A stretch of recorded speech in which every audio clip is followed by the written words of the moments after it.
Is there a way to know if we're forgiving too much and losing our dignity? The limit of forgiveness is closely tied to our self-respect and self-love. But there's something many people don't realize about forgiveness, something that can completely change the way we deal with it in our lives. And that's what we'll talk about later, when we finally reveal what really happens when we cross the limit of forgiveness and how it can deeply affect our relationships and emotional health. Forgiveness is widely seen as an essential virtue in human relationships, promoting peace and reconciliation. However, there is a limit to it. Repeatedly forgiving someone who continues to hurt you can be harmful, eroding your self-esteem and emotional well-being. Recognizing when forgiveness is no longer healthy is crucial to protect yourself and preserve your dignity. This limit on forgiveness isn't about holding grudges or seeking revenge, but about self-respect. Continuing to forgive someone who shows no signs of change or remorse can turn into a toxic cycle. At that point, forgiveness stops being a solution and becomes a problem, allowing the person to keep hurting you and undermining your confidence in yourself. Understanding the point where forgiveness should stop is a form of emotional self-defense. When we forgive beyond a healthy limit, we sacrifice our own peace for the sake of a relationship that may not be reciprocal. The true balance lies in forgiving without losing sight of our own worth and boundaries. Check out these tips to help you understand more about forgiveness, but above all, to set a limit when necessary. Recognize patterns of repetitive behavior. Many times, we keep forgiving the same wrong behaviors from a person without realizing we're in a cycle of repetition. Forgiveness is only valid when there is a real change in the behavior of the one who made the mistake.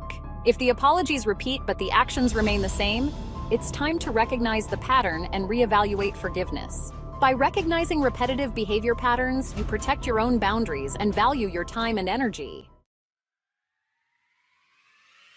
Set clear boundaries. Forgiving doesn't mean allowing others to constantly cross your limits. By setting clear boundaries, you signal what is acceptable and what isn't in your relationships. Forgiveness should come with conditions to ensure that the negative behavior doesn't repeat itself. In a romantic relationship, if someone constantly makes demeaning comments, it's crucial to make it clear that this behavior will no longer be tolerated, even if you've forgiven past mistakes. Setting that limit is key to making forgiveness effective and not a sign of weakness. When you set your boundaries, you teach others how you want to be treated and protect your own well-being. Evaluate genuine remorse. Forgiveness only makes sense when the person who wronged you shows true remorse. Without a sincere effort to correct their behavior, repeatedly forgiving someone can become an emotional burden. Assess whether there's a real change or if the apology is simply a form of manipulation. Imagine a colleague who constantly takes credit for your ideas, apologizes when confronted, but continues the same behavior. This indicates a lack of genuine remorse, and forgiving in this case only reinforces the harmful behavior. Forgiving without genuine remorse opens the door to emotional abuse, and you may end up being seen as someone easy to manipulate. Forgiving excessively can harm your mental health.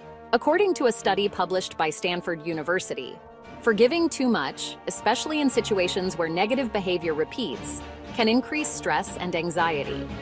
The study suggests that forgiveness is healthy when done consciously, but if given indiscriminately, it can lead to serious emotional consequences, such as a loss of self-esteem and a feeling of powerlessness. Forgiveness is only beneficial when it doesn't sacrifice your emotional balance. Otherwise, it can do more harm than good. Forgiveness only works with reciprocity.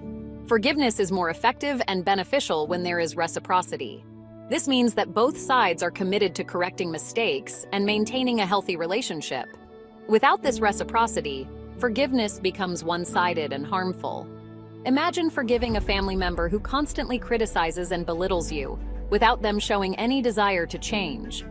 Without reciprocity, forgiveness can make you feel like you're carrying the weight of an unbalanced relationship, affecting your inner peace and self-confidence. If this video gave you a new perspective, comment "helped" or "need more" below so we can create more content that fits your journey. Subscribe to the channel and discover how our tips can make a difference in your emotional well-being. If this video helped you, I'm sure you'll love other content we've prepared to help you see situations more clearly. Check it out now!